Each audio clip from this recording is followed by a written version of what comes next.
Starting September 1st, student cell phones will be banned during the school day. The new law signed by Governor Abbott this weekend requires cell phones and other personal communication devices to be in a secure, out-of-sight storage area. Fox 4's Lori Brown live in Dallas with the story. Lori. Clarice, the new cell phone ban in schools in Texas show that lawmakers are confirming what many parents and teachers have known for years, that these devices can have an addictive hold on kids that keep them from paying attention. I only have TikTok, but it is like really drawing because it's like video after video after video. And it's like sometimes I'll tell myself like, okay, at 11:30 I'll get off, and then it's like 11:40 and I'm like, okay, 10 more minutes, and it's kind of addicting.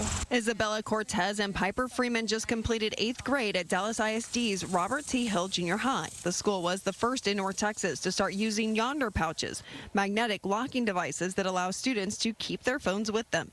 Richardson ISD soon followed at Forest Meadow Junior High, providing us this video. It just made a lot of people mad about it because they couldn't have their phones. Piper said the pouches, when enforced, help.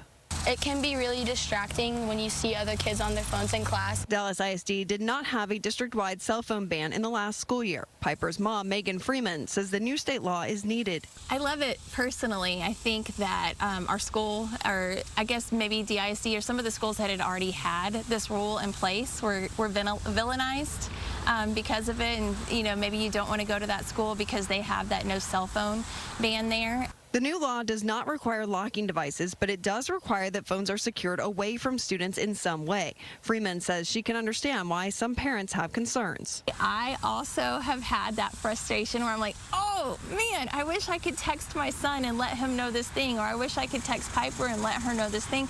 So really what it's caused me to do is reevaluate my own communication with my children. I have to be a little bit more proactive with that, or I message the teachers.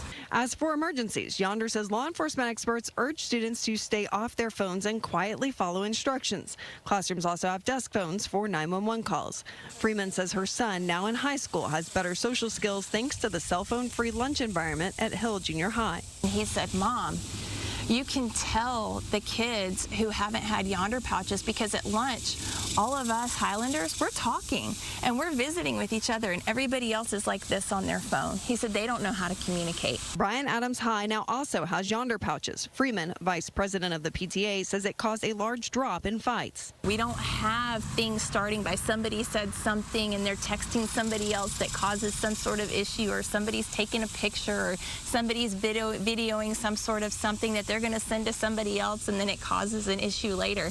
We just don't have that problem anymore. House Bill 1481 requires school districts to have policies in place for students who break the rules, including the possibility of confiscating the cell phone.